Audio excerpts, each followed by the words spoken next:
Hey AstroAddicts, my name is Tim. And welcome back to AstroAddict. So, this night, this bad boy here is staying inside. Because tonight, hopefully with some better audio quality and some good light at last. Because tonight I will show you how you can shoot star trails from your backyard. So in this video I will of course go over the setting up, the equipment and the editing and stacking in the process afterwards. So let's get going. As always, let's start with the base. What you need, of course, you need a tripod. You wanna need, of course, your camera of choice. A DSLR is, I think, mostly the best choice. But some mirrorless cameras, they work as well. Now to the decision what lens or objective you are using. The only thing you want to get is a kinda small aperture or big aperture, I don't know in which way. So this is the Samyang 14mm, I introduced it before. It has a minimum aperture of 2.8, so perfect. And the wide field of view is very cool for wide field star trail images. So you have your camera, your lens, which is clean and focused to infinity. I hope you can see this over here. Focused to infinity with the smallest aperture of 2.8. Now the camera settings. Here we have of course my trusty Canon 750DA Astro modified. It doesn't really matter on star trails, but I still use it because I have the double battery grips in there. The camera settings. I go with bulb because I'm using an external trigger. The ISO, I mostly use 400 in my area here because the star will be around this bright at 30 seconds. So there are a few clouds as you can see, but I'm very sure they will disappear. The next thing, I've got this external trigger here. I got this on Amazon for about 15 euros, not much. If you get the original ones from Canon, they are way more expensive. So if your camera already supports the interval shooting, you don't need this, but in my case, I really need this. So I'm gonna plug this in now and continue. The timer is connected now. It is right down here, and now this is gonna be tricky. Let me put on this headlamp actually. Okay, the settings I'm using here. Delay, I will take, I will take 2 seconds, just the delay when the plant starts. I'm gonna go for 30 seconds this time to get more of the sky, at an interval of 31, and how many you will shoot. Of course, the more you get, the better. I will choose about 300 this time, so let me do this. Almost done. Perfect. Since I got 30 seconds in here, I'm gonna just for safety set the camera here to, come on, I set the camera to bulb 400. Let's check again let's check what the image will look like, if we like it or not.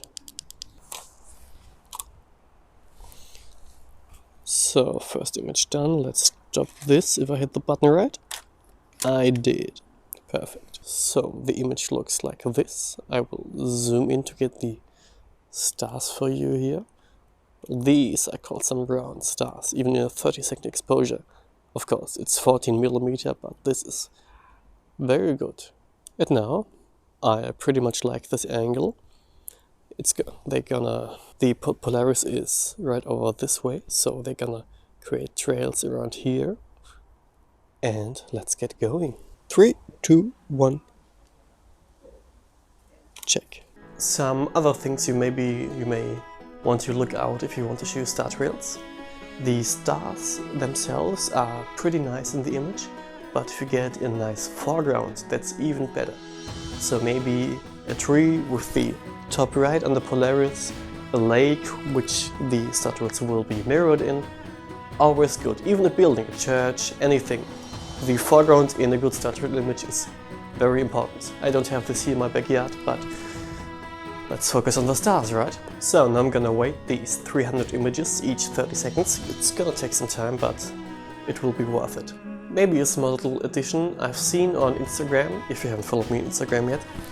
The account is popping off, as people might say. I'm sorry for this ad. I've seen on the Startrail Chasers site that even the colors of the stars can be caught within the frame. So an image with colorful stars in a star trail with colorful streaks. Very nice. As I've read, you must underexpose the image a little bit, that the stars will not be blended out and the color will be in the image.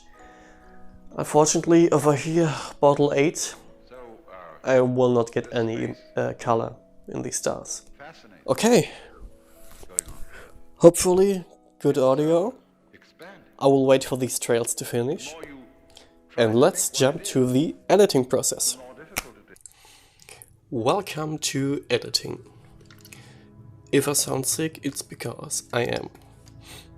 So, the last time on the Elephant Trunk Nebula, I think I was a little too long out in the cold. But now continue with this one. Here we have the frames I captured last night. It's the next day now. I think they all look pretty good. There's some difference in the white balance here, but that doesn't matter. I'm here in Adobe Lightroom. I have 400 frames, very good, for a nice and big star trail image. I'm gonna import them.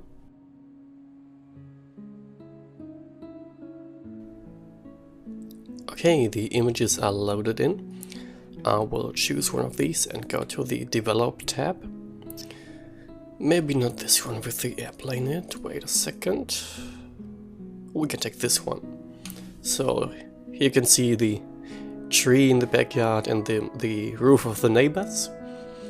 And what I will do with this one, I will apply a little bit of raw editing and get this to a image that I like. So let's get going. What I do mostly, I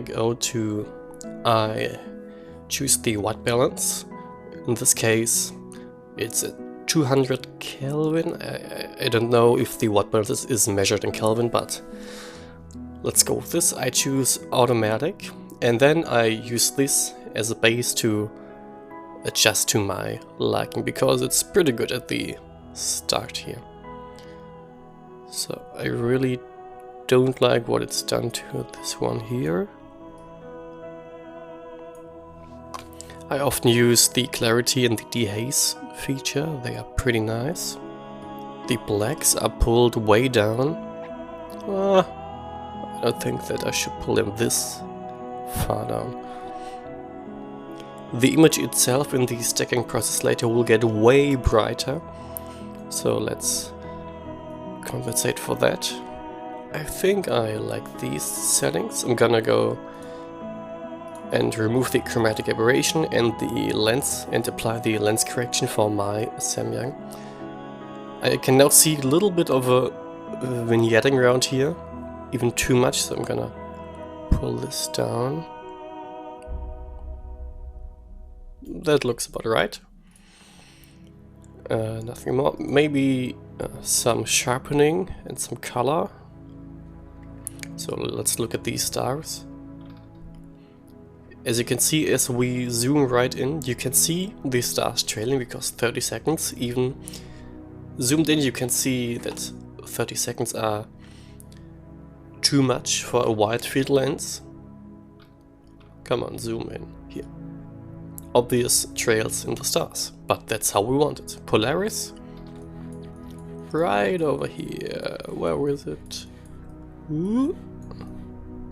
No, where is it? Here it is. The North Star, and the North Celestial Pole right about here, I think.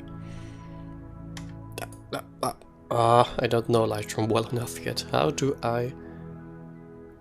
Okay, I think... too much? No. Okay. I did the editing now. I'm gonna go back to the library and paste these settings on all the images. And as soon as that's done, you can see every image here. Blub, blub, blub, blub, blub, blub, blub, blub, blub. Change.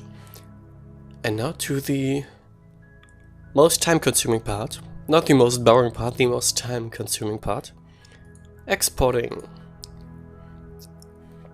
I will, let's just check. Here we have on my hard drive all the images. I'm gonna put them in a subfolder in there and click export. And this is very time consuming. If you have other things to do in the meantime, 400 frames, 400 raw frames as JPEGs. This will take a while, I think maybe half an hour. If you ever have edited time lapses in Lightroom, oh my god. It's gonna take forever. So let's do something else in the meantime.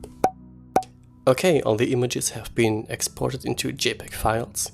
If anyone of you is keeping track of the time, no, the export process hasn't taken this long. I was interrupted by somebody, but let's look at these ones. So here we have the JPEG files. I think they look pretty good.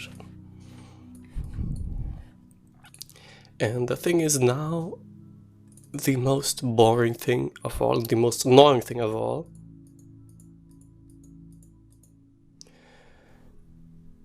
I need to remove almost, I think, 100 airplanes of these images. So this is image number 4933. Where is it? Here it is. I'm gonna open it up in Photoshop. Use the this tool here, the first one. Here we have an airplane. And now it's gone. Also this one over here. If you erase any of these stars by mistake, it doesn't really matter because StarStax is using the gap filling mode and the gaps between the stars will be filled right back in. So this was this picture. I'm gonna save it and continue with this entire process. Wish me luck.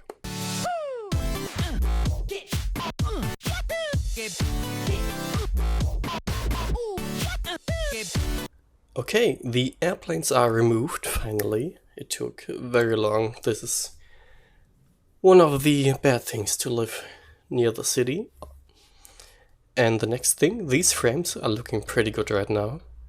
You can even see that the night got darker and the contrast got better. If I scroll down here, it's pretty cool. And the Milky Way actually, you can actually see a little bit of the Milky Way in these exposures here. Pretty cool. And now I've opened up StarStax. This is a free program you can download anytime. I'm gonna open these picture files here, and I'm also going to load dark frames. I've also taken 20 dark frames. Okay, it can take the raw files. I'm gonna just make some JPEG files real quick. We're gonna check this, that it will subtract the dark frames. We're using the blending mode, gap filling. Anything here, picture quality of course the best. And that's it. Now all I gotta do is press this one button and the magic is gonna happen. If you see this and get out to shoot some startrails, and next time you can try to hit me up with the picture. I'll look at it and I will nod approvingly, because taking startrails is really one of the easiest, but I think the not most rewarding type of astrophotography. I still love deep sky, but it's a really cool way. So clear nights.